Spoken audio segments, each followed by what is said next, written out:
Bulldogs looking to battle their way into the playoffs this year. They open up this Thursday night, one of the first teams to get action underway in Texas high school football. I'm joined by their head coach, Mike Fecci. Coach, welcome back. Thanks. And also coming into this year, you open up obviously this Thursday night, so only a couple more days to prepare. Right. What have you seen in your spring and summer practice of your team? You know, it's the first year we haven't done spring ball.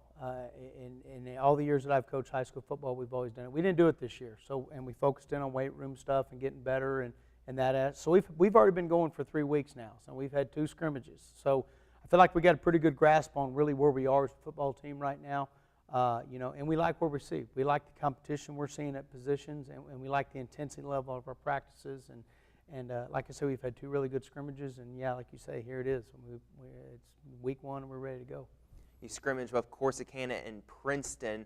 What specifically are some of those things that you've seen in those scrimmages that make you think that it's going to be a good year? Yeah, you know, with the number of kids back we had on offense, you know, although it's a new offensive scheme for us, we were ready offensively to go. Defensively, we got a lot of new kids. So we made some mistakes against Corsicana that we fixed in 1 week's time when we scrimmaged Princeton. But what I've seen from both sides is constant effort. You know, kids wanting to do right, kids getting after it, kids trying to do it the way that we want it to be done.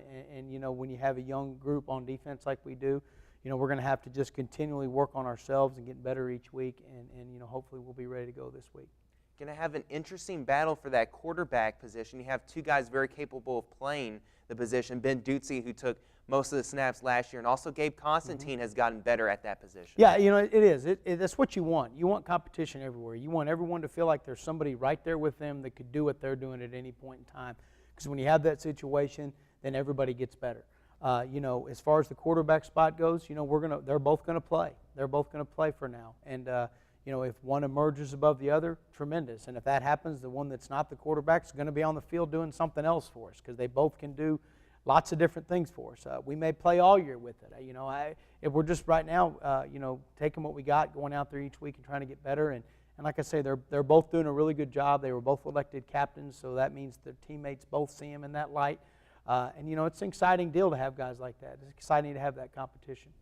You also have a nice situation at running back where you have 3 guys that are going to get a good number of snaps throughout the season. Ronald Jones had an impressive year last year, and also Trey Smith is coming back from an injury that he'll be getting some snaps this year as well. And there's someone new also in that running back stable. Yeah, you throw KJ Hart, he's a sophomore, into that mix, and it gives us 3 backs that we feel good about. Again, that competition is there.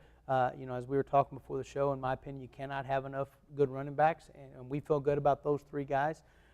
It gives us the ability to get multiple offensive formations, and they're all 3 kind of good at different things, and it's a nice thing to have. And so, you know, Ronald's had a great 2-a-days campaign. So has KJ. You know, Trey has eased himself back into it, coming off of his knee injury he sustained last winter. But you know, they'll all be ready to go for Thursday, and we'll go out and see what happens. You have a ton of wide receiver weapons to work with. You have about 8 different guys that could get playing time at wide receiver this year. A lot of competition. A lot of competition there, it really is. And, you know, we're very athletic out there. We really feel good about where we are with those kids. You know, it's funny enough, we were talking this weekend, it's going to come down to who blocks the best. Every one of them knows how to run routes and catch touchdowns. That's great, but it's who wants to get out there and go block. And, you know, that's a big point of emphasis for us this week, is blocking and effort. And, you know, we've got some sophomores that are coming up off our freshman team, and Miguel Hudson and Brennan Harris, that have played not like sophomores. They've got out there and tried to go win a job. You got some guys coming back that have been there, done that, and Trey Sanders and KJ Balasius. And then you got a couple guys coming up off the JV, and Kervin Parks and Brian Haynes at inside receiver. And then Victor Fincher coming back to us this year. He didn't play football last year. He ran track only. He was a state qualifier in the high hurdles. He can really run, really athletic. And so you're right, we got some bodies out there, and there's competition all the time. And again, that's what you want.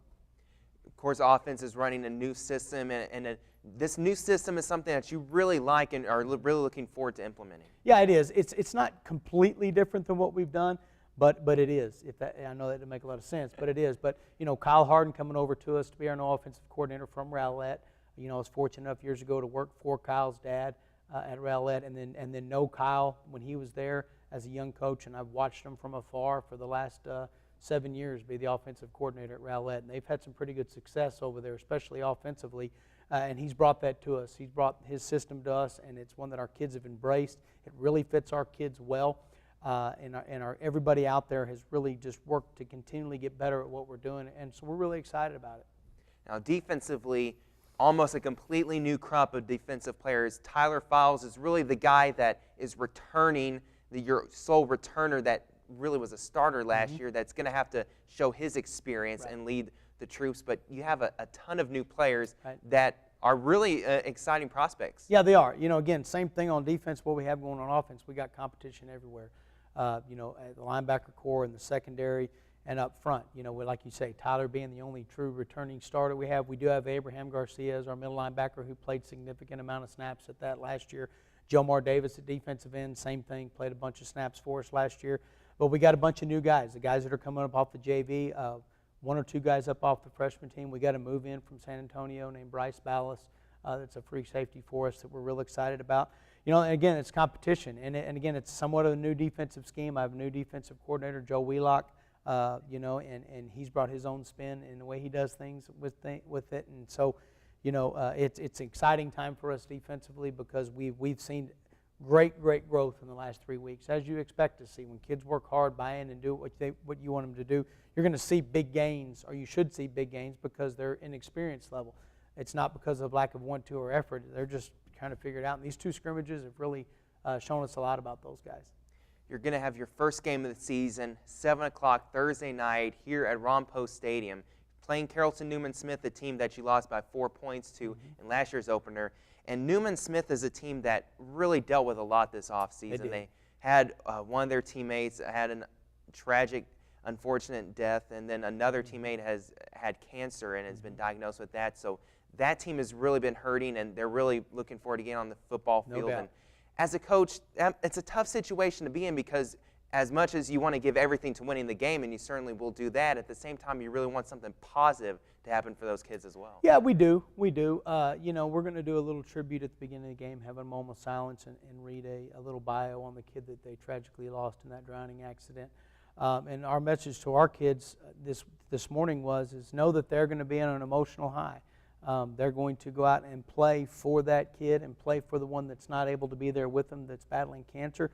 And what we have to do is we have to weather that. We have to match emotion with emotion and then let the game settle in and then go from there.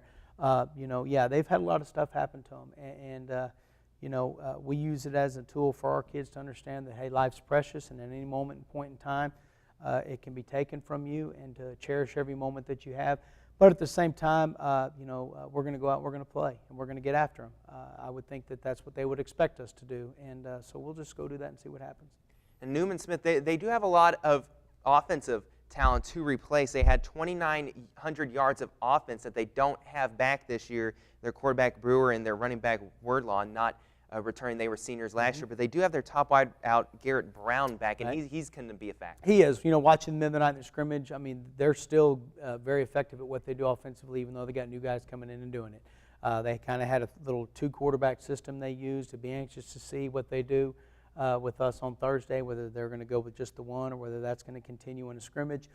They're good at what they do. They're big up front on the offensive line. They're physical. The running back they got's a downhill kid that gets downhill right now and takes care of the football. And they got good receivers. They run good routes, and they have a good scheme. And it's going to be a big challenge for us. Last thing I wanted to talk with you, Coach, about is your district. It is a district where last year the teams on top that made the playoffs were really strong. Lovejoy, the two Wiley schools, and Sherman. And you finished fifth, right there with that 3-4 district record. This is a year you think that everyone that was not in the playoffs last year from the district is really going to close the gap talent-wise with those up top. I think so. As we were talking before the show, I think you look at the teams that made the playoffs last year, those 4 teams, they're all still theoretically on paper the front runners in a lot of people's opinion. But in my opinion, what you're going to see is those next 4 teams have also gotten significantly better. I think Roy City, Denison, us, have all gotten better and are going to get better, and Greenville as well. Greenville's going to be better. It's going to be their second year with Coach Secord, and they're going to be better. It's going to be a little tighter gap, and it's going to come down to who can stay in the fight the longest, who can stay healthy, who can have a few breaks go their way, and it's going to be an exciting run, and we're looking forward to it. We're looking forward to these first 3 games, using them to get ready for those games, and then going and making run it, taking it 1 week at a time, keeping good perspective, and then going out there and getting after it.